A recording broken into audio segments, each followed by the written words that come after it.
Nous avons Nathalie maintenant qui nous rejoint. Bonjour Nathalie. Bonjour Brigitte, bonjour Jean-Claude. Non, Jean-Charles, Nathalie, enfin. Jean-Charles, excusez-moi. Ah bah oui, je savais qu'il y avait un Jean, mais... Le célèbre Jean-Charles Bouchou, écrivain. Vous me le copierez 100 fois. Ah non, c'est fini, c'est vrai cette époque-là. Oui. Non.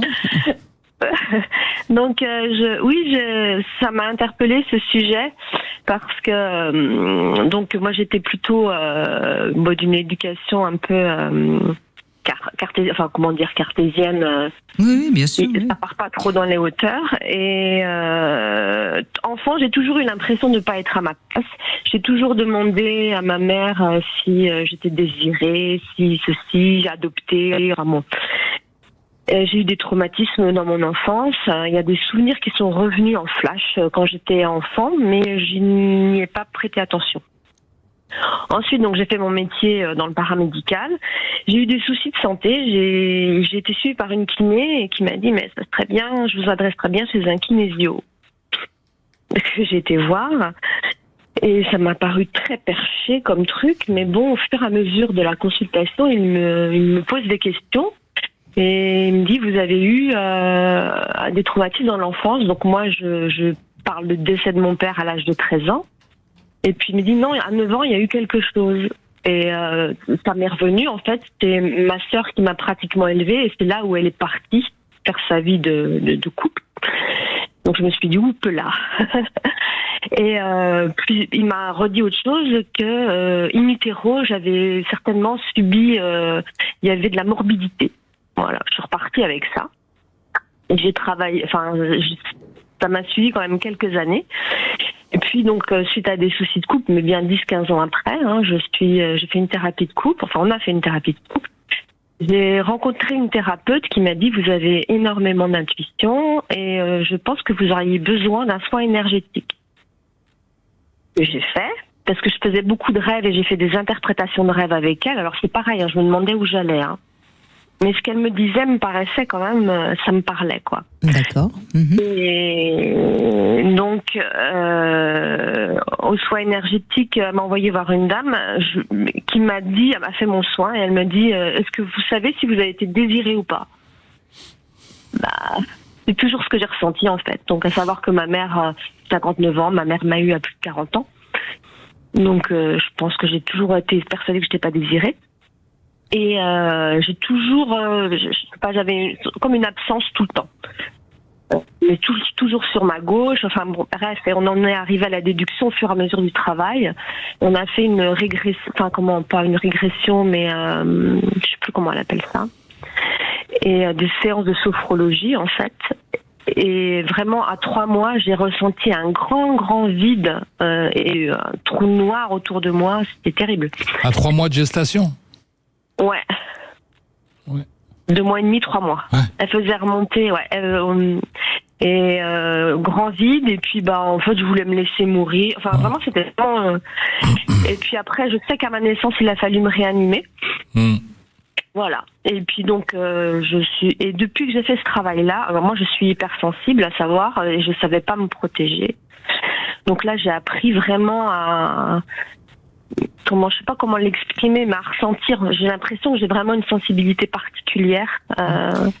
Mais vous avez interprété donc cette sensation de grand vide quand vous étiez encore dans le ventre de votre maman. Oui, c'est le fait de pas être désiré déjà, et puis le fait j'échangeais avec quelqu'un à l'intérieur. Enfin, on jouait. Oui. Je sais pas comment vous dire, mais c'est pas des sentiments. Vous auriez perdu votre jumelle, votre jumeau, c'est voilà, ça. D'accord, oui, non, mais il faut. Ce qui génère une blessure chez Nathalie, et cette blessure ensuite va résonner en blessure de rejet. Et la personne qui abrite une blessure de rejet se dit, mais à quoi bon continuer à vivre? À quoi ça sert tout ça? Puisque l'autre est parti. Il y a aussi Et du survivant. Oui, c'est tout à fait, ouais. Ouais, c'est ça. Et tout ça, ça nous habite. C'est des tensions que nous avons à l'intérieur. Alors c'est très intéressant parce que vous avez commencé en parlant de la kinésiologie. Le kinésiologue, qu'est-ce qu'il fait? Il interroge votre corps. Il vous parle pas à vous. Oui. Pose des questions et c'est le corps qui répond. Exactement. Ouais. Et ce qui m'a vraiment interpellée, c'est à l'âge de... Parce que pour moi, mon gros trauma, c'était le décès de mon père à l'âge de 13 ans. Et en fait, il s'est avéré que c'est ma sœur qui était ma petite maman, en fait, parce que ma mère s'est pas occupée de moi. Et c'est elle qui est partie quand j'avais 9 ans. Et là, je me suis sentie complètement abandonnée, en fait. Mais tout ça, ça m'est revenu. Je l'avais oublié. Enfin, alors moi, j'en profite parce que là, je bois du petit lait avec vous. C'est ce que je dis très souvent, parce que des gens nous racontent un traumatisme, et je dis sûrement ça fait écho avec un trauma antérieur, et on me répond souvent que non. Là, chez vous, on l'entend bien. Il y a le traumatisme de la perte du jumeau intra-utérin, revécu à l'identique avec votre sœur qui quitte le foyer. C'est pareil, elle s'en va.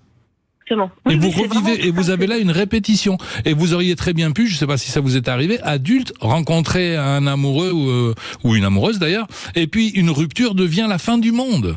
Alors qu'une rupture, c'est souvent, en fin de compte, une bonne nouvelle quand on y réfléchit après coup. Mais sur le moment, ça peut être vécu comme un traumatisme insurmontable. Ben pourquoi? Ça réactive la blessure de rejet. À quoi bon continuer à vivre? Oui, alors que justement c'est suite à une rupture en fait que j'ai fait ce travail. Oui. Ce travail plutôt, oui, et qui m'a fait vraiment évoluer. Oui. Et en fait, si ça est arrivé, c'est pour quelque chose et j'en ressors beaucoup plus forte en fait. Oui.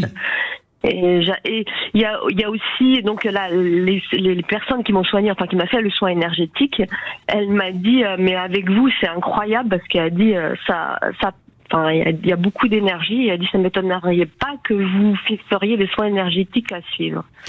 Je lui ai dit j'ai soigné toute ma carrière, je m'en suis pris plein la tronche parce que j'ai pas su me protéger. Je suis pas sûre que j'ai très envie de ça.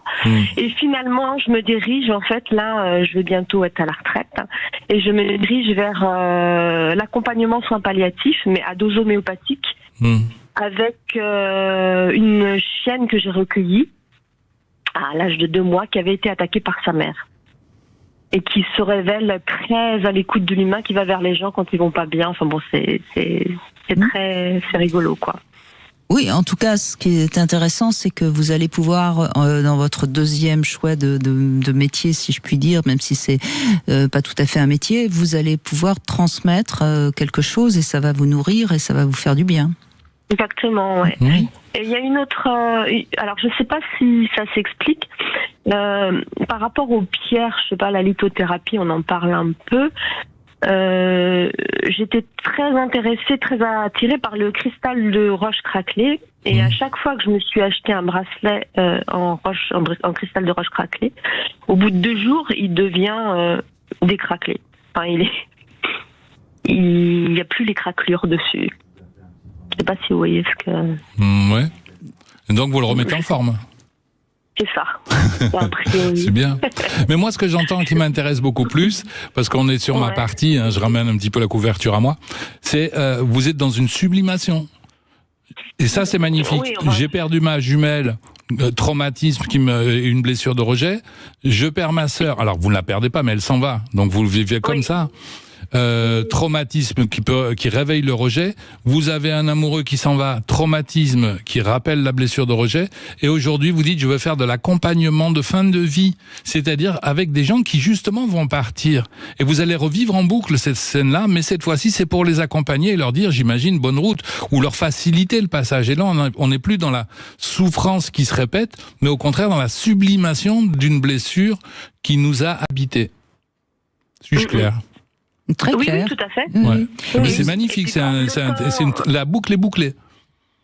De prendre le temps de pouvoir justement faire ce métier-là, vraiment, et d'accompagner les gens. Quoi. Bien sûr. Et ça va vous faire beaucoup de bien. Je pense. Bien. Mais ça n'a pas été un parcours facile non plus. Mais la vie n'est pas facile, Nathalie. On a tous, on a tous nos valises qu'il faut à un moment donné ouvrir et ranger. Puis vivre ces traumas. Parce que pourquoi est-ce qu'il y a une répétition ou pourquoi nous y sommes sensibles? Parce qu'à un moment donné, encore une fois, je me répète en boucle, notre inconscient veut que l'on vive le trauma d'origine. Donc fermez les yeux, revivez la scène. Et qu'est-ce qui se passe à l'intérieur de vous quand votre sœur s'en va, quand vous perdez votre compagnon, quand votre compagnon s'en va, vous voyez? Et ces rêves, j'ai fait des des rêves vraiment très bizarres qui étaient pas habituels, où je me réveillais vraiment debout dans le lit, quoi. Et c'est en interprétant ces rêves-là que ça m'a fait cheminer. Et du coup, on me conseille de faire un travail transgénérationnel. Oh là, j'arrive pas à le dire. Transgénérationnel. Oui. Bon, en tout cas, vous avez aussi eu la chance, Nathalie, mais moi, je crois pas beaucoup à la chance. Je pense qu'on rencontre les bonnes personnes quand on est prêt. Mais vous avez rencontré les bonnes personnes qui vous ont aidé à avancer et à vous libérer. Oui. C'était une très bonne idée d'aller vers le corps plutôt que le mental. Oui. Ouais, c'est très bien. On n'est pas encore, en fait. Ouais.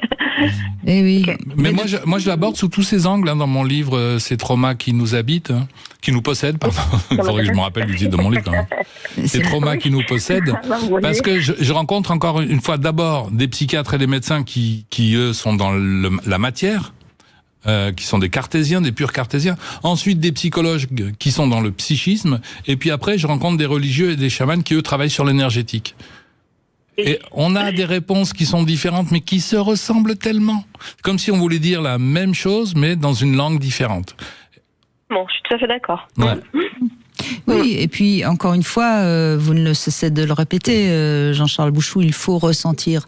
On ressent par le corps et les émotions, on ressent pas par l'intellect. Hein. Et moi, je vois bien quand j'ai des personnes qui m'appellent et qui sont en thérapie, je vois bien quand l'intellect a tout compris, et l'intellect il a compris, mais il y a toujours pas de ressenti, et donc non, mais encore une fois, mais c'est plus vicieux que ça. Comprendre, donc intellectualiser, on l'a déjà dit tout à l'heure, c'est un mécanisme de défense pour éviter de ressentir. C'est-à-dire, je vais vous dire, j'ai tout compris, ce qui peut être vrai intellectuellement, mais physiquement, j'ai rien compris du tout. Enfin, j'ai rien traversé. C'est ça, je vais pas bien parce que mon père est mort quand j'avais 8 ans, mais comme je ressens rien, je vais toujours pas bien.